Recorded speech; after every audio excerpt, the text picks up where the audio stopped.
আচ্ছা ভাই, একটা কথা ভাবুন তো। ৪৮ ঘণ্টায় ৮ লক্ষ আবেদন।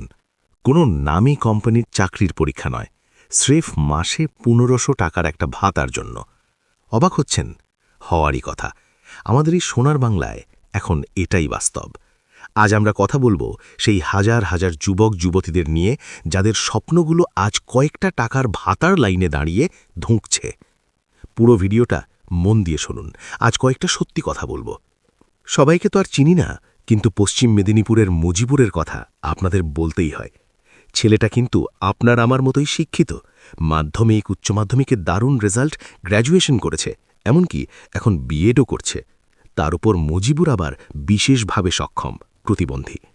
ভাবুন তো, যে ছেলেটার আজ স্কুলে শিক্ষকতা করার কথা ছিল, সে তার বাড়ি থেকে ১২ কিলোমিটার দূরে গিয়ে ভাতার লাইনে দাঁড়িয়েছে। সরকার তাকে মাসে ১,০০০ টাকা প্রতিবন্ধী ভাতা দেয়, কিন্তু ওই টাকায় কি পেট ভরে? মুজিবুর কিন্তু ভিক্ষা চায়নি, সে কাজ চেয়েছিল। কিন্তু কাজ নেই বলে আজ সে বাধ্য হয়ে এই ১৫০০ টাকার লাইনে। এটা কি মুজিবুরের ব্যর্থতা, নাকি আমাদের সিস্টেমের? আরেকটা অদ্ভুত জিনিস লক্ষ্য করেছেন? অনেক বাবা মা তাদের ছেলে মেয়েদের হয়ে লাইনে দাঁড়িয়ে ফর্ম তুলছেন। কেন জানেন?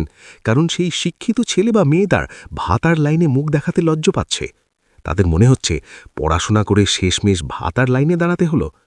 বক্তা হিসেবে বলছি, এটা ভিক্ষা নয় ভাই, এটা মানুষের নিরুপায় অবস্থা। যখন পেটে খিদে থাকে, তখন আত্মসম্মানটা একটু হলেও কোণঠাসা হয়ে পড়ে। আমাদের বাংলার যুবকরা আজ এতটাই কোণঠাসা যে ১৫০০ টাকার জন্য ঘণ্টার পর ঘণ্টা রোদে দাঁড়িয়ে মার খেতেও পিছু আসছে না। একদিকে ভাতার লাইন, আর অন্যদিকে যারা নিজেদের হকের চাকরির জন্য লড়াই করছে, তাদের কি হাল? বিকাশ ভবনের সামনে ডিএলএড পাশ করা ছেলেমেয়েরা থালা বাটি বাজিয়ে প্রতিবাদ করছিল। তাদের কপালে কি জুটল? পুলিশের লাঠি। মালদা বলুন বা উত্তর দিনাজপুর, ভাতার ফর্ম তুলতেও লাঠিচার্জ, আবার চাকরি চাইলেও লাঠিচার্জ। মানে শিক্ষিত বেকার হলে আপনাকে মার খেতেই হবে। একবার ভেবে দেখুন তো, যে শক্তিটা বাংলার এই যুবকরা কাজের পিছনে লাগাতে পারত, সেই শক্তিটা আজ প্রতিবাদ আর লাইনে দাঁড়িয়ে নষ্ট হচ্ছে। রতন টাটা একবার একটা কথা বলেছিলেন, ট্রিগার টিপে দেওয়া হয়েছে। আজ বাংলার অবস্থা দেখে মনে হয় সত্যিই যেন কেউ একটা ট্রিগার টিপে দিয়েছে। আমাদের সামনে আর কোনো চয়েস আছে?